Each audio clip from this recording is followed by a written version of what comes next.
बाबा ने बार बाबा साहब अम्बेडकर का नाम आप समझिए कितना मान देश के हैं, आप समझ लीजिए गांधी भी तो इसी देश के हैं, बाबा साहब बोस भी तो इसी देश के हैं ना भाई। संविधान की एक बार भी सुभाष चंद्र बोस का नाम नहीं लेते हैं। मेरा बात सुन लीजिए, एक बार भी भगत सिंह का नाम नहीं लेते हैं आप। केवल बाबा, मैं नाम लूंगा, बाबा का योगदान है, बाबा भीमराव अम्बेडकर का योगदान है। केवल बाबा बाबा करने से काम हो जाएगा? तो बाबा बाबा वही कर रहा है, बाबा बाबा आप ही कर रहे हैं। मेरा बात थोड़ा सा पूरा हो जाए, इसका जवाब देता हूँ। मतलब जिससे आपकी असमानता रहेगी, जिससे आपके विचार का मेल नहीं रहेगा, तो कभी आप उसको चड्डी छाप कहोगे और कभी नागपुरी संतरा कह दोगे। देखिए, और सन ऑफ बिहार के तो बार बार कहता है भाई कि सन ऑफ बिहार का टैग मैंने थोड़े ले रखा, आप भी लगा लो। Ravikant Bharti son of India लगा लो, रविकांत भारती सन ऑफ सीवान लगा लो, क्या फर्क पड़ता है? कॉपीराइट थोड़ी है किसी का। गुजरात जाके बिहार को गाली देना, महाराष्ट्र जाके बिहार को गाली देना, तमिलनाडु जाके बिहार को गाली देना, केरला जाके बिहार को गाली देना, बंगाल जाके बिहार को गाली देना, दिल्ली जाके बिहार को गाली देना। बिहार को गाली देता है बिहार का बेटा कि बिहार की अस्मिता, बिहार के स्वाभिमान को ऊंचा करता है। बिहार के स्वाभिमान को ऊंचा करने का जो प्रयास करेगा उसे मैं सन ऑफ बिहार मानूंगा, लेकिन यह हर एक जगह जाके बिहार की गलती दिखाता है। और इसलिए मैं कहता हूं कि यह बिहार का बेटा बिल्कुल नहीं हो सकता। यह दलाल है और एक पार्टी विशेष का दलाल है, और जिस पार्टी का नाम है बीजेपी, और बीजेपी की दलाली कर रहा है। इसलिए जो है यह तेजस्वी यादव को विरोध। किस आधार पे आप कह रहे हैं? आप किसी को बीजेपी का दलाल, आपको कोई आरजेडी का दलाल कह दे, कोई आधार है आपका? बिल्कुल आधार है, बिल्कुल आधार है। देख रहे हो आप। और बेलगाम के दूसरे फ्रेम में जो हमारे साथ खड़े हैं रविकांत भारती। बहुत लोग को जो है ना आज थोड़ा सा जलन लगने वाला है, तो थोड़ा जलन यार बर्दाश्त कर लेना, क्योंकि ये मिर्ची थोड़ी सी तीखी होगी, लेकिन बर्दाश्त करने के बाद जो है ना फायदा बहुत ज़्यादा करेगा। रविकांत भारती, तमाम वीडियो में आपका देखता हूँ, मैं आपके विचारों से कहीं कहीं सहमत नहीं हूँ, मैं आपकी बातों से कहीं सहमत नहीं हूँ। आपके सवाल से पहले एक बात आपके बारे में मैं बोल दूं, मैं सभी दर्शकों को बोल दूं, दर्शकों ध्यान से सुनिएगा। मैं सोचता था कि मैं ही बहुत बड़ा वीर हूं, जो मैं बहुत जबरदस्त रेलता हूं, लेकिन दो लोगों का वीडियो देखने के बाद मुझे लगा कि अभी मेरे में बहुत कमी है, जिसमें एक है विकास राज जी जो एक्सपोज मीडिया चलाते हैं, और दूसरे जो हैं एक बड़े भाई साहब हैं जो रेलाई की नई परिभाषा देते हैं और ये बेलगाम भारत चलाते हैं। तो अब आप सवाल पूछिए, बिल्कुल मैं जवाब दूंगा। सबसे बड़ा चीज़ कि बार बार मैं हर वीडियो में जब शुरुआत में देखता हूँ, जब आपका वीडियो आता है, नागपुरी संतरा और चड्डी छाप। यार ये नागपुरी संतरा और चड्डी छाप क्या है? देखिए, जो मनीष कश्यप है और जो वह विचारों को अपने सोशल मीडिया के माध्यम से प्रचार और प्रसारित कर रहा है, ब्रैकेट में लगा के सन ऑफ बिहार, अगर वो सन ऑफ बिहार नहीं लगाता, वो वीडियो में जो बोलना है वह बोलता, मुझे कोई तकलीफ नहीं होती, तब मैं वैचारिक विरोध करता, उसके ऊपर पर्सनल कोई भी कमेंट और कटाक्ष नहीं करता। लेकिन जब वह बंदा कहता है मैं सन ऑफ बिहार हूं और बातें करता है असमानतावादी, तो मैं कहता हूं कि बिहार की धरती यह बुद्ध और महावीर की धरती है, यहाँ असमानता का स्थान नहीं है, हिंसा का स्थान नहीं है, और इसलिए मैं उसे नागपुर का संतरा कहता हूं। मतलब जिससे आपकी असमानता रहेगी, जिससे आपके विचार का मेल नहीं रहेगा, तो कभी आप उसको चड्डी छाप कहोगे और कभी नागपुरी संतरा कह दोगे। देखिए, और सन ऑफ बिहार के तो बार बार कहता है भाई कि सन ऑफ बिहार का टैग मैंने थोड़े ले रखा, आप भी लगा लो। Ravikant Bharti son of India लगा लो, रविकांत भारती सन ऑफ सीवान लगा लो, क्या फर्क पड़ता है? जो कॉपीराइट थोड़ी है किसी का। आप भैया मेरे बात जबरदस्त मैं दूंगा जवाब, सुनिए। गुजरात जाके बिहार को गाली देना, महाराष्ट्र जाके बिहार को गाली देना, तमिलनाडु जाके बिहार को गाली देना, केरला जाके बिहार को गाली देना, बंगाल जाके बिहार को गाली देना, दिल्ली जाके बिहार को गाली देना। बिहार को गाली देता है बिहार का बेटा कि बिहार की अस्मिता, बिहार के स्वाभिमान को ऊंचा करता है। बिहार के स्वाभिमान को ऊंचा करने का जो प्रयास करेगा उसे मैं सन ऑफ बिहार मानूंगा, लेकिन यह हर एक जगह जाके बिहार की गलती दिखाता है, और इसलिए मैं कहता हूं कि यह बिहार का बेटा बिल्कुल नहीं हो सकता। चलिए, सबसे बड़ी चीज़ क्या है, अब हम लोग मुद्दे पे आते हैं जी। जो ये तमाम जो प्रकरण हुआ है, तमिलनाडु मुद्दा को ले लीजिए। तमिलनाडु मुद्दे में जो पूरे बिहार में मतलब इसके होने के पहले जो वैमनस्य फैलाया जाए और अब वैमनस्य फैल रहा है जाए, तमाम जगह पे जो केवल और केवल टीआरपी का जो खेल चल रहा है, उस खेल के बीच में एक बहुत ही सीधा सवाल है मेरा, और ये सवाल जो है आपसे भी है और तमाम बिहार के वासियों से है। सबसे बड़ी चीज़ क्या है, पिछले 18 सालों से अगर गृह मंत्रालय नीतीश कुमार के हाथ, तो हमला तेजस्वी यादव पर। अब इसी से समझ लीजिए कि पिछले उतने सालों से बीजेपी नीतीश कुमार का गठबंधन रहा, तब तक इसको कोई भी गलती नहीं दिखी। लेकिन जैसे ही गठबंधन यह तेजस्वी के साथ हो जाता है, इसके पेट में मरोड़ मचने लगती है और तेजस्वी यादव को अनपढ़ और उल्टा सीधा बात कहने लगता है। अब पेट में मरोड़ का क्या कारण है जानिए। यह दलाल है और एक पार्टी विशेष का दलाल है, और जिस पार्टी का नाम है बीजेपी, और बीजेपी की दलाली कर रहा है, इसलिए जो है यह तेजस्वी यादव का विरोध है। एक मिनट मैं रोकूंगा आपको, मैं रोकूंगा। किस आधार पे आप कह रहे हैं? आप किसी को बीजेपी का दलाल, आपको कोई आरजेडी का दलाल कह दे, कोई आधार है आपका? बिल्कुल आधार है, बिल्कुल आधार है। यह जाता है योगी आदित्यनाथ के धरती पे गोरखपुर, पेपर पे इतना मोटा पेपर लेता है, 4 दिन का पेपर दिखाता है, बाबा का फोटो, बाबा का फोटो, बाबा का फोटो, बाबा का फोटो। फिर कहता है बाबा ने फ्रंट पेज पे फोटो सिखा, और टाइटल देखिए क्या रहता है। टाइटल रहता है कि योगी आदित्यनाथ सीखो नीतीश कुमार से। वीडियो क्लिक करने पे उसमें वह प्रवचन देता है कि नीतीश कुमार जी आप कुछ नहीं किए हैं, आप योगी आदित्यनाथ से सीखिए। मैं कह रहा हूं कि जो फ्रंट पेज पे आता है जो एड, उस एड का दाम 1.5 लाख, 2 लाख, 2.5 लाख होता है, और सरकार के पास निजी पैसा कुछ नहीं है। जनता का टैक्स का पैसा सामने वाले प्रचार पे व्यर्थ हो रहा है। Thank you Modi ji, corona vaccine देने के लिए इस पे 2000 करोड़ से ऊपर प्रचार में खर्चा हो गया। अरे भाई, इस तरह से जनता का पैसा बर्बाद हो रहा है, इसको वो नहीं दिख रहा है। लेकिन नीतीश कुमार फ्रंट पेज पे अपना फोटो नहीं छपवाते हैं, उसका मलाल है, और उसलिए नीतीश कुमार को यह बेचारा रेलने लगता है। तो इस तरह की दलाली भैया, बारीकी दलाली है, मैं तो पकड़ लूंगा। अदानी की तारीफ करता है जाके, इसलिए तारीफ करता है कि अदानी को सारा संपत्ति बीजेपी बेच रहा है। तो इसकी दलाली इनडायरेक्ट दलाली है, और कहीं ना कहीं इनडायरेक्ट दलाली से सोच रहा है कि मेरे आका खुश हो जाएंगे और चनपटिया से चुनाव लड़के मैं जीत जाऊंगा, टिकट मिलेगा। तो बेटा, वो तुम दिन जो देख रहे हो ना चुनाव जीतने का, वह दिन और वह सपना बिल्कुल छोड़ दो। क्योंकि ऐसे लोगों के ऊपर जो है घास कोई नहीं डालता, न बीजेपी डालेगी, न आरजेडी, न जदयू। सोशल मीडिया का फॉलोअर लेके ना मैं अच्छे वीर को देखा हूँ, 8 लाख 10 लाख फॉलोअर, चुनाव लड़े 200-400 में सिमट गए। रविकांत भारती घुमाने का प्रयास मत करिए। हमने सीधा सवाल किया था और सीधा जवाब चाहिए। देखिए, घुमाने में मैं विश्वास नहीं रखता। आपको मैंने सीधा सवाल किया था कि सत्ता में जो नीतीश कुमार, गठबंधन नीतीश कुमार के साथ, तो नीतीश कुमार के साथ गठबंधन, तो सारा रिस्पॉन्सिबिलिटी नीतीश कुमार का, तो हमला तेजस्वी यादव पर क्यों, ये बताइए ना आप। तो मैंने तो आपको बताया, खैर आपको दूसरा एंगल से जानना है तो वो भी मैं बता दे रहा हूं। हाँ। नीतीश कुमार से इसकी फटी पड़ी है क्योंकि वो है मुख्यमंत्री, और अब नीतीश कुमार के बारे में उल्टा सीधा बोला तो जाएगा बहुत गंभीर से गंभीर धारा में। तो यह जो है सातिराना दिमाग का है। यह सोच रहा है कि आरजेडी को गाली दे, और गाली दे तो नीतीश जी सोचेंगे कि चलो मुझको कम से कम गाली नहीं दे रहा है, और इस तरह से नीतीश जी को अपने खेमे में मिला लें और नीतीश जी और बीजेपी का गठबंधन करवा दें। तो कहीं ना कहीं यह डायरेक्ट और इनडायरेक्ट रूप से एक सातिराना चाल चल रहा है, और इसलिए यह तेजस्वी यादव से बार बार प्रयास कर रहा है। क्यों? क्योंकि यहाँ दलित, पिछड़ों, वंचित, इन लोगों का जो है, जो वोट का रिप्रेजेंटेटिव है लालू प्रसाद यादव और तेजस्वी यादव, लोग सत्ता में आए हैं, और वो चीज इसको हजम नहीं हो रहा है, और इसके वजह से लगातार तेजस्वी यादव को टारगेट किए जा रहा है। मतलब आपका सीधा कहना कि तेजस्वी यादव को टारगेट करने का मतलब ये इसका केवल पब्लिसिटी स्टंट है। पब्लिसिटी स्टंट है। एक चीज समझिए, हाथी चले बाजार, कुत्ते भौंके हजार। ऐसा समझिए मनीष कश्यप का आदत कैसा है। देखो, शंकर भगवान का मंदिर रहता है, और मंदिर पे 1000 लोग मंदिर के सामने ऐसे दंडवत प्रणाम किए रहते हैं। एक कुत्ता आता है, चौतरवा पे बैठ जाता है और कहता है सभी लोग मुझको प्रणाम कर रहे हैं। यही इसका आदत है, हर एक चीज में क्रेडिट लेना, हर एक चीज में पब्लिसिटी स्टंट अपनाना।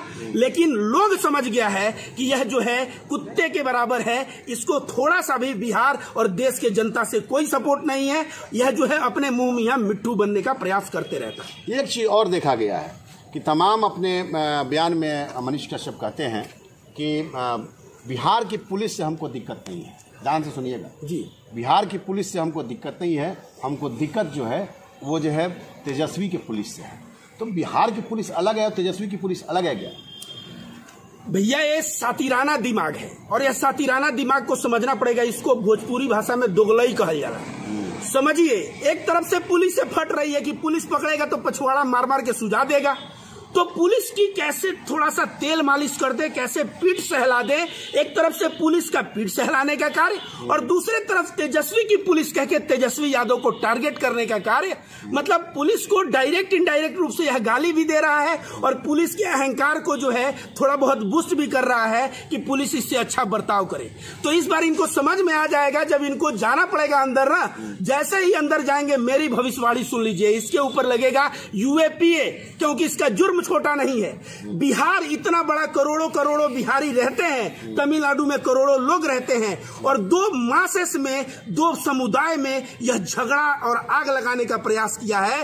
तो यह इतना बड़ा जुर्म कि इसके ऊपर यूएपीए बनेगा और यह जाएगा लंबे समय के लिए जेल। यह मेरा शब्द जो है, मार्क माई वर्ड्स, मेरा वर्ड्स लिख लीजिए। मतलब इस पे दंगा भड़काने से भी ज्यादा आप जो बता रहे हैं आप जी, हमको लग रहा है कि ये तो दंगा भड़काने से भी ज्यादा मतलब कठोर कानून। बिल्कुल। अब देखिए, आतंकवादी दो किस्म के होते हैं। एक बंदूक लेके आतंकवादी होता है जो 2-4 आदमी का मर्डर करेगा, 6 आदमी 10 आदमी का मर्डर करेगा। और एक माइक लेके यह आतंकवादी घूम रहा है जो इस तरह का प्रयास किया है कि बिहारी और तमिल लड़े। और भैया आप बताइए, आप सही दिल से बताइएगा, बिहार में कितना तमिल आके काम करते हैं? बिहारी जाके तमिल में काम करते हैं और उनके लोकल एरिया में है, और वहां पे यह बिहारी और तमिल कर रहा था। कहीं ना कहीं यह बिहारियों का हमदर्द रहता तो वहां पे बिहारी सही मायने में पीटे जाने लगते इसके कृत्यों को देख के। लेकिन ये तो कहिए तेजस्वी यादव गए और वहां के मुख्यमंत्री से अच्छी अच्छी बातें की और उसके बाद आए यहाँ, तो मामला जो अफवाह था, कहीं ना कहीं तेजस्वी यादव के वहां जाने से यह मामला शांत हो गया। नहीं तो आसाम की तरह हजारों लाखों हजारों बिहारी कट के बिहार आते। बार बार तेजस्वी का नाम लेना कहीं आपको भी टिकट नहीं चाहिए ना भाई? मैं जो है पप्पू यादव जी को कहता हूं कि तन मन धन से पप्पू यादव जी बिहार के लिए खड़े रहते हैं, बिहार जब संकट में रहता है। मैं कहता हूं कि नीतीश कुमार जी से पूछा गया कि हिंदू राष्ट्र की बात, तो नीतीश कुमार जी बोले हम गांधी के विचार पे चलने वाले लोग हैं। तो मैं तारीफ तो हर एक लोगों की करता हूं, लेकिन आपको इसलिए लग रहा है कि मैं तेजस्वी का तारीफ करके उससे टिकट लेना चाहता हूं। मनीष कश्यप तेजस्वी को टारगेट किया है और तेजस्वी जो है पॉइंट में है, तो मेरी बातें तेजस्वी के लिए निकल रही है। रोकूंगा मैं आपको यहाँ पे, मैं क्यों कह रहा हूँ ये जान लीजिए। बताइए। ये तमाम जो सोशल मीडिया के जब क्रिएटर, इसको बोल सकते हैं, क्रिएटर ही हम बोलते हैं। जी जी सर, बताएं। आप पत्रकार है नहीं है वो आप लोग तय करिए, वो तय करेंगे, मुझे पता जी। मैं क्रिएटर बोलता हूँ। सबसे पहले यही शख्स 2 महीना पहले गया था जिस मंच पे, उस मंच को तेजस्वी यादव ने साझा किया। तो क्या उस समय तेजस्वी यादव को ध्यान नहीं रहा कि मैं एक जाति विशेष के मंच को साझा कर रहा हूँ? ये उसी समय जो है कुछ ही दिन बाद जाता है उनके बड़े बेटे के पास, वहाँ पे इंटरव्यू करता है। 2 मिनट वाली फार्मूला वहाँ पे बड़ा चलती है, वहाँ पे मेमने की तरह इंटरव्यू करता है। हाँ। उस समय ये सवाल नहीं करता है कि बिहार में जंगल राज है या नहीं है। ये हालांकि जवाब है, लेकिन मैं आपसे कर रहा हूँ, बिल्कुल आखिर उसके पीछे का क्या कारण हो सकता है, ये बताइए। जब तेजस्वी यादव, तेज प्रताप यादव का यह इंटरव्यू किया कुछ महीने पहले, बिहार के शिक्षा मंत्री का इंटरव्यू किया कुछ महीने पहले, उसी वक्त मैं कहा था कि तेज प्रताप मिसलीडेड है, तेज प्रताप गलत रास्ते पे जा रहे हैं, तेज प्रताप एक ऐसे विचार के लोगों को एंटरटेन कर रहे हैं जो लालू प्रसाद यादव के विचार के लोग नहीं है। वह मेरा वीडियो आज भी फेसबुक पे पड़ा होगा। शिक्षा मंत्री को जो है यह पीछे तो खूब बोलता है, वहां जाता है, इंटरव्यू करता है। आज कहीं ना कहीं तेजस्वी यादव को यह दिन देखना पड़ रहा है। तो आपके बात से मैं पूर्णतया सहमत हूं कि इसको बड़ा, अगर सांप का बच्चा पालोगे तो एक न एक दिन काटेगा। आप शिक्षा मंत्री के पास अन्य पत्रकारों को इंट्रोड्यूस नहीं करते, चड्डी छाप पहुंच जाता है, तेज प्रताप के पास पहुंच जाता है, आपके साथ मंच साझा कर लेता है। इसको बड़ा करने वाले लोग आप हैं और आज आपको ही सांप बन के डसने का प्रयास कर रहा है। लेकिन मैं रविकांत भारती, मैं लालू प्रसाद यादव का सम्मान करता हूं, बाबा साहब अम्बेडकर का सम्मान करता हूं, गांधी का सम्मान करता हूं, गांधी जी का, और इसलिए मैं तब भी समानतावादी बात किया था और आज भी ताल ठोक के कह रहा हूं कि यह जो है नगपुरिया संतरा है, नहीं तो जो है बिहार के सभी जो बिहार में अभी चल रहा है, बिहार में मधुरता, प्रेम, सद्भाव सब चल रहा है। बड़ी चीज की एक तरफ जंगल राज, बहुत कठोर सवाल है ये, एक तरफ जंगल राज की बात करते हैं, दूसरा तरफ मंच भी साझा होता है जी। तो कहीं न कहीं इसमें तेजस्वी यादव की भी गलती है कि जब एक तरफ मंच भी साझा कर रहे हैं और उसी मंच पे रहने वाले लोग, उसी मंच पे पैर छूने वाले लोग, मैं माफी चाहूँगा, पैर छूने में महारत इनको हासिल है, पैर छूने वाले लोग क्या उस समय इनको समझ में नहीं आया? और वही आज कह रहे हैं कि हाँ, बिहार में जंगल राज था और ऐसा ही होता है जंगल राज, आज हमें पता चला। तो मैंने आपको कहा ना, तेजस्वी यादव ने निश्चित तौर पे गलती की है और जिसका खामियाजा आज भुगत रहे हैं। और जहां तक बात रही, ये कहता था बिहार में जंगल राज था, तो बिहार में जंगल राज तुमको 2 साल पहले नहीं दिख रहा था? छोड़ो, कानपुर देहात में कैसे आग लग जाता है, माँ बेटी दोनों ब्राह्मण जल के मर जाती हैं, उसके ऊपर कोई राज नहीं स्टेटमेंट दोगे? तो जब तुमको आपराधिक तौर पे देखना है तो भारत पे निकालो ना कि अपराध बलात्कार किस राज्य में सबसे ज्यादा है और जंगल राज उस राज्य को घोषित करो। लेकिन तुमको तो सिर्फ एक स्टंट अपनाना है। जब बिहार में लालू प्रसाद यादव, तेजस्वी यादव, नीतीश की गठबंधन हो जाए, तब तुम कहोगे कि जो है जंगल राज है। और यही सुशील मोदी, नीतीश कुमार, इन लोगों का गठबंधन हो जाए तो तुम कहोगे कि ये सुशासन की सरकार है। तो यह दोगलापन तुम्हारे अंदर हो सकता है, मेरे अंदर ऐसा दोगलापन बिल्कुल ही और कदापि नहीं। अभी छपरा में की घटना आपको याद होगा, बहुत ज्यादा मुबारकपुर वाला, जी, वीडियो बनाया था। हाँ, मुबारकपुर वाले में आप भी वीडियो बनाए थे, तमाम यूट्यूबरों पर और तमाम सोशल मीडिया प्लेटफॉर्म पे जो उसमें FIR भी हुआ था जी। उस घटना पर इन महानुभाव का बयान नहीं आया, क्या कारण है? देखिए, ये महानुभाव बहुत सातिर महानुभाव है जिनकी आप बात नहीं, आप कहते ना कि लड़वाने का काम करता है। हाँ, हाँ। लड़वाने का काम तो वहाँ भी करवा सकते थे, काहे नहीं करवाया? हाँ। मतलब आप हर जगह केवल घसीट के लाएंगे थोड़ा ही। अरे सुनिए ना, मैं बता रहा हूँ, मेरा आवाज सुनिए ना आप। राणा दीपू सिंह एक बंदा है, JNU के पास जाके इंटरव्यू करता है उसका। राणा दीपू सिंह और मनीष कश्यप बहुत दिन के, मुझे लगता है, लंगोटिया यार टाइप के हैं। राणा दीपू सिंह ही मुबारकपुर घटना में आग लगाने वाला वो शख्स है। और जाके गूगल पे चेक करो, राणा दीपू सिंह विथ मनीष कश्यप, पता चल जाएगा कि यह चड्डी छाप का ही हाथ था उस दंगे को करवाने में। क्योंकि चड्डी छाप जाति जात को लड़वाने में बड़ा इसको मजा आता है। और राणा दीपू सिंह के ऊपर एक शब्द इसने बोला क्या? इसने नहीं बोला, लेकिन विकास राज के ऊपर यह मुंह खूब फाड़ता है। बात समझिए, यह एक जात एक समाज के खिलाफ है और एक जात एक समाज के सपोर्ट में है। और भले ही वो वहां वर्तमान में प्रेजेंट न हो, लेकिन अपने चेले चमुंडों के वजह से वो माध्यम से वीडियो बनवा के और जो होता है ना, घी में आग डलवाने का कार्य करता है। लेकिन विकास राज ने भी वहां पे जब एक समाज विशेष को गाली दिया, उसका सही मानते हैं आप? देखिए, विकास राज ने अगर समाज विशेष को गाली दिया या कोई भी एक समाज विशेष को गाली दे, तो मैं जो है, भारत का संविधान यह नहीं सिखाता कि आप किसी जाति और धर्म के बन के दूसरे जाति और धर्म के लोगों को गाली दो। हाँ, राजपूत समाज और करणी सेना तमाम लोग वहां गए जो घटना को अंजाम दिए। वहां पे विकास राज को करणी सेना का नाम ले लेके टारगेट करना चाहिए और करणी सेना के ऊपर FIR करवाते। मैं, आपको पता नहीं है पत्रकार महोदय, शायद आप जान लीजिए, सूरजपाल अंबू के तरफ से मेरा गला काटने का ना, मेरा गला काटने तक का फरमान जारी हो चुका था 2021 में। उसके चेले फोन करके बोले थे, रविकांत भारती तुम्हारा गला काट लूंगा। लोकतंत्र टीवी के माध्यम से मैंने सूरजपाल अंबू को जबरदस्त है, एक राजपूत समाज को जो टारगेट किए, यह हमारा संविधान नहीं सिखाता। चाहे राजपूत हो, चाहे ब्राह्मण हो, चाहे यादव हो। तेजस्वी यादव से तो हमें सीखनी चाहिए A to Z की पार्टी का मतलब क्या होता है। मतलब सीधा ऐसा कहना है, जहां पर भी समाज की बात आएगी, जहां पर भी ये लगेगा कि समाज विशेष को टारगेट किया जा रहा है, किसी जाति विशेष को टारगेट किया जा रहा है, किसी धर्म विशेष को टारगेट किया जा रहा है, ये पसंद नहीं होता है। बिल्कुल, इंसानियत सबसे बड़ी चीज है और इंसान से प्यार करो। जाति, धर्म और भाषा और क्षेत्र में बांट के इंसान से इंसान को लड़वाने का प्रयास जो भी करेगा गलत है। धाम के बारे में क्या है? बागेश्वर धाम वाले जो हिंदू राष्ट्र बनाना चाहते हैं, क्या प्रॉब्लम है भाई? आप भी तो हिंदू हैं यार। हिंदू राष्ट्र की परिकल्पना है, पत्रकार महोदय, मैं भी हिंदू हूँ। इसका मतलब यह नहीं कि मैं भारत से प्रेम नहीं करता। मतलब समझिए, जिस दिन हिंदू राष्ट्र बनेगा, मेरा रिटर्न लिखवा लीजिए, भारत के टुकड़े हो जाएंगे। और वह टुकड़े किस लिए होंगे? मुसलमान, क्रिश्चियन, बौद्ध और जैनों के विरोध से नहीं होंगे। सबसे ज्यादा विरोध दलित तबका करेगा, अम्बेडकरवादी लोग करेंगे। तो एक तरफ से दलित विरोध करेगा, दूसरी तरफ से महिला विरोध करेंगी क्योंकि महिलाओं का फ्रीडम का हनन होगा। और उसके बाद ईसाई विरोध करेगा, जैन विरोध करेगा, बौद्ध विरोध करेगा। और इससे क्या होगा? हमारे भारत देश जो कन्याकुमारी से कश्मीर, गुजरात से बंगाल और उधर अरुणाचल प्रदेश तक एक देश है, जिस देश से हम लोग प्यार करते हैं, क्या मैं कह दूं उस देश को आप तोड़ दो?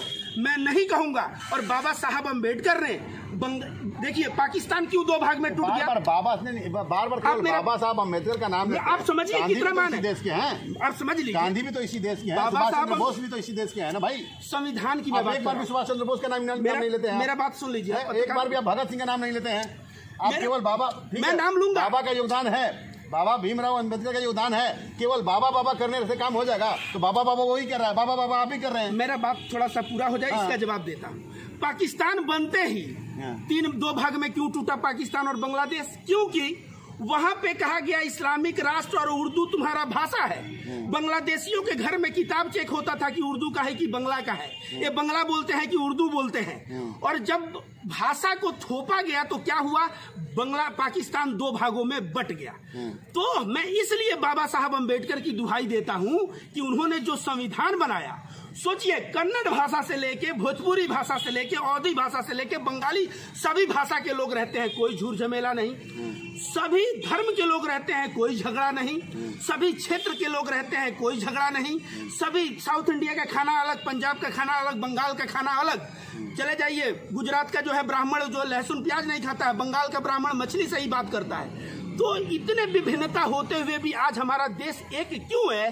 क्योंकि संविधान में वैसे प्रावधान दिए गए, और वह प्रावधान जो दिए गए ना, आप जिस हिंदू राष्ट्र की बात करते हैं, यह देश तोड़ने की बात हो जा रही है। इसलिए मैं इसका समर्थन नहीं करता। सुभाष चंद्र बोस भी सम्मानित है और भगत सिंह भी सम्मानित है।